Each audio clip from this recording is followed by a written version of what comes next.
Welcome to Ideagen TV. Today I am thrilled to have with us Craig Cookson, Senior Director, Plastic Sustainability at the American Chemistry Council. Craig, welcome. Thank you.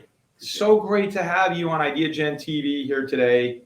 And I know because you and I have talked about this, that there's a lot of incredible plans for the American Chemistry Council. What are some of those for 2023? Sure. Yeah. Thanks for the question.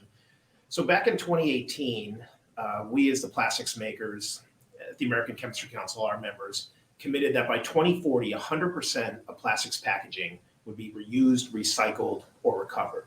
So we have a roadmap that we're executing on. So we want to see continued growth in advanced recycling and other systems that help create a circular economy in the United States. But I think one of our core goals for 2023 is federal legislation.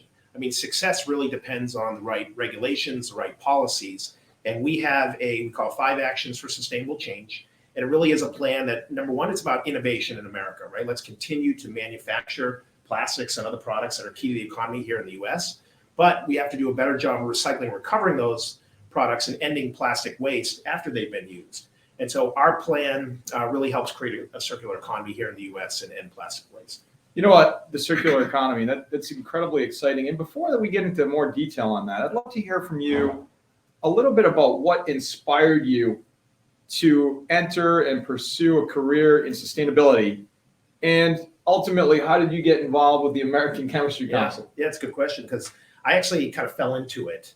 I started my career, I was political science in college. I was actually in financial services to start my career. I was a Series 7 licensed trader. I could trade stocks and bonds and options and mutual funds and things. And then I went back, I got my MBA. I worked for Governor Mitt Romney in his Washington Office of State Federal Relations, which brought me to DC. And after that, I was doing some work around digital advocacy. And I hadn't quite really figured out what I wanted to do yet, I think, with my life. And this opportunity came along at the American Chemistry Council. And so I think what I was really attracted to was, number one, was just the organization. ACC is a great organization, a lot of opportunity, and just has a great reputation here in Washington and across the country. And then also what the job entailed. It entailed a lot of critical thinking, problem solving, opportunity to be entrepreneurial. I mean, plastics are a great material, but I knew, even though I didn't know much about plastics at the time, that we use them, but we don't do a great job of recycling, recovering them after use. And so that was kind of something that was handed over to me and said, Craig, this is a real challenge. You got to help us fix this challenge. So I was really attracted to that. And it's grown over the last, 10 to 12 years. Wow. And sustainability is more of a thing, of course, now than then as well. Sure. And so as you work with all of these other organizations that you represent with the American Chemistry Council, how are these organizations representing key drivers of innovation in America? Yeah, I mean, it's not 100%, but nearly 100% of everything we touch is a product of chemistry. And so our members every day are innovating on new products and new packaging and things that power our economy. I think things that you don't even think about sometimes, like insulation in your home. Think about the packaging that delivers your food fresh to your house and safe, right, and sanitary. Think about automobiles trying to meet tougher fuel economy standards or going to electrification. So chemistry and plastics play a huge key role in all of those. And our members every day are innovating. How can they make plastics and chemicals and do it using less energy, reducing their greenhouse gas emissions, using less water, and using less of our natural resources. So every day they're kind of thinking about how they continue to be innovators and not only provide products that Americans and others want, but also do it with a lower environmental impact. And so incredible to hear all of the products and the whole continuum. And let's focus for a moment on the circular economy. Yeah.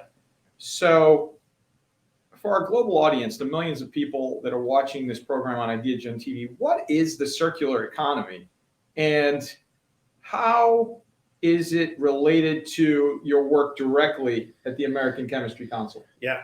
So we think of our economy now, and the opposite of the circular economy is a linear economy, where we take, we make, and then we waste. So think about it. We cut down trees, we drill for oil and natural gas, we mine for minerals and metals, and then we make something, and maybe we're not optimizing our resources and being as efficient as we can along the way.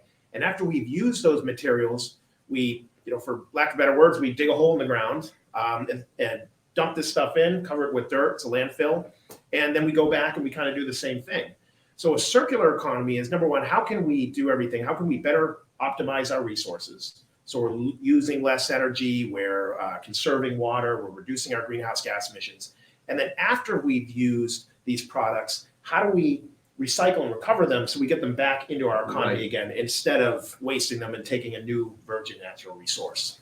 That is incredible, and thank you for that, because I think it's important to understand what that circularity is. What is that circular economy? And so taking it a step further, as you're collaborating with stakeholders from diverse backgrounds and perspectives, how do you approach this? How do you do that effectively within and outside of the plastics industry?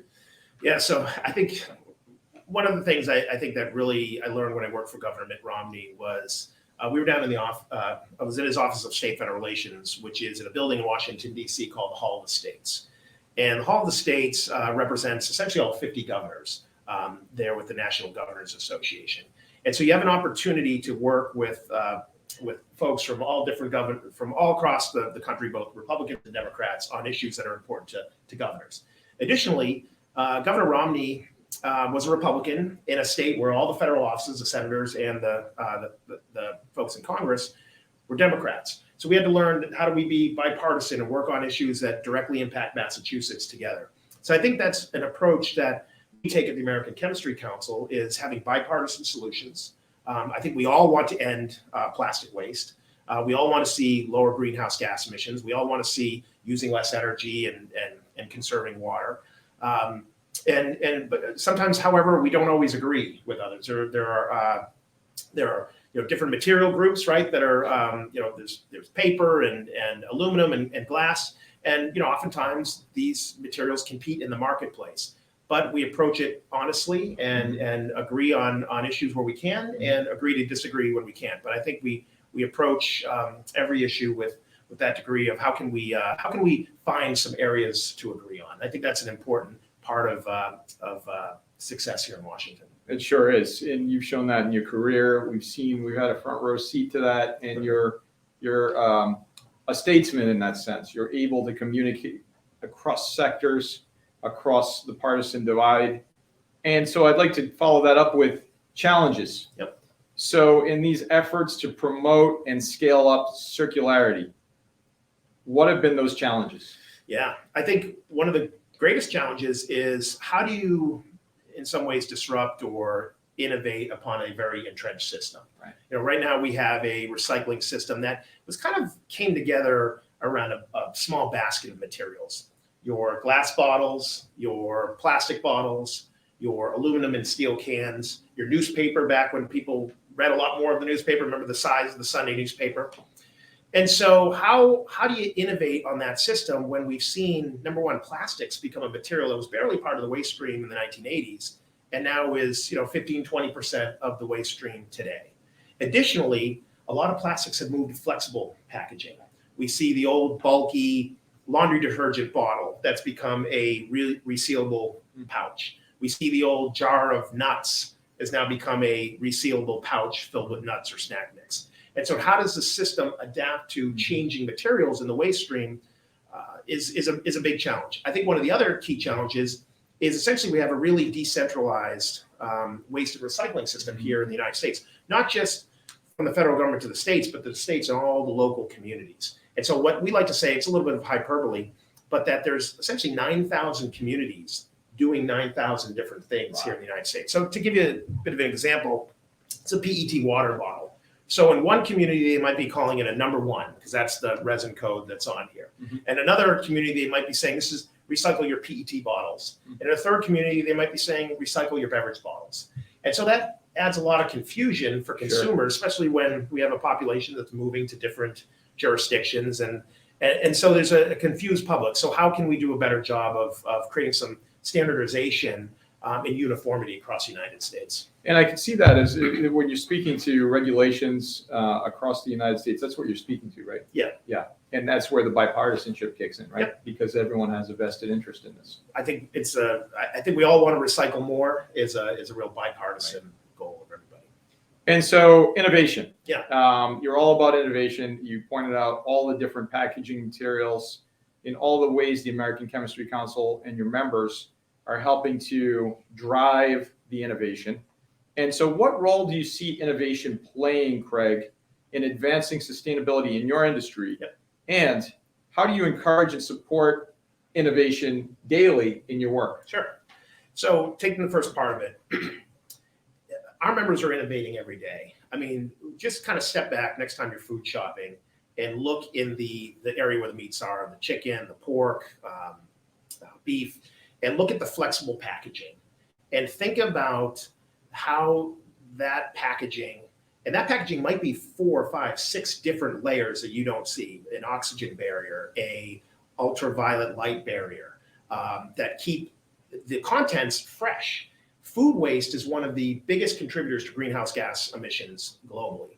And so our members are constantly innovating on how they can, use less materials, but keep the product fresher for longer, right? So it makes it to the table. We don't waste food and therefore generate greenhouse gas emissions. Now, that sets up a little bit of a recycling challenge for us because, as I mentioned before, we do a good job in this country of recycling our plastic bottles and our plastic containers, not as good at recycling our flexible packaging.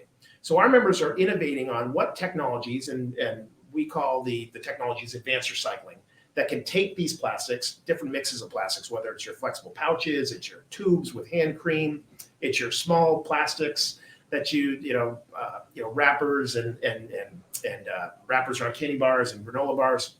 How can we take those plastics, break them back down to their basic chemical constituents, and then rebuild them into plastics again, and rebuild them into plastics that can go into food contact applications, so they could become that meat packaging again. So that's really exciting. So our members are innovating on both ends, right? So how they design packaging that has more benefits in the use phase, and then how that packaging can be effectively recycled after it's been used. Craig, that is just unbelievable. And I'd like to go a step further, even further, to ask you, what is a project that you have been most proud of to have worked on in your career? Yeah, I'd say there's a couple. Is number one, as I mentioned, advanced recycling. When I started at ACC, I'd heard of these technologies that could take plastics and break them back down to their basic chemical constituents, and went out and kind of visited some of these technologies, and and I'm proud because sort of learned about these technologies. It brought them into the orbit of the American Chemistry Council, and a lot of them are members now working with us on how we recycle and recover plastics better. I think the real heroes, though, are the folks, the entrepreneurs that have been working on this for 15, 20 years to bring it to market. We're seeing that commercialization happen now. So I think real proud of being able to sort of help advance recycling here in the US. I think secondarily, we've then had to educate policymakers about what these technologies are, what they do, their contributions to a circular economy. And so right now, Utah was the most recent one. 22 states have passed legislation just since 2017 that effectively or appropriately regulates these technologies as manufacturing and not as solid waste disposal. So that's very important as these facilities go and seek permits, better protects public health, and also helps them grow and commercialize. And that's a testament to your leadership to understand what these, exciting projects are. And certainly everything we've heard in this awe-inspiring interview today is all about that innovation and the leadership. And so metrics. Yep. How do we begin to measure and identify metrics and indicators on the progress in sustainability when you're tracking and reporting? How do you begin to do that? Yeah, I think number one is I think just from how are we doing on optimizing our resources and being more efficient. And if we're more efficient, we're going to continue to reduce the greenhouse gas emissions that we use, right? So that's, I think, number one, really core and important. How we reduce the amount of energy we're using, how we conserve fresh water resources.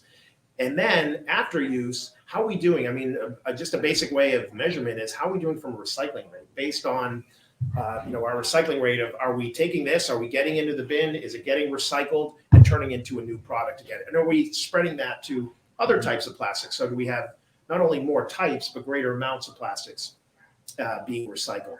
And also growing the amount of recycled content that is in packaging. So that's a key metric around us using less of our virgin resources and being able to take something that's already been used and getting it back into production. And we're seeing brands, the US Plastics Pact, I think, counts 100 companies that have committed. They want 30% recycled content in their packaging by 2025. And so our members are really pushing to make sure they're delivering that recycled content to those downstream customers. And it makes good business sense, right? Oh, definitely. So that's the idea here. And so thank you so very much. How can folks find out more about the American Chemistry Council? Sure, they can simply go to americanchemistrycouncil.com, or they can look up America's Plastics Makers. We feature our change makers, which are folks that are doing all this exciting stuff, everything from delivering clean drinking water to scaling advanced recycling, to coming up with new home insulation that lowers your energy bills and make sure that your home is warmer in the winter and a little cooler in the summer. So you can learn a lot about some of the great things that are happening.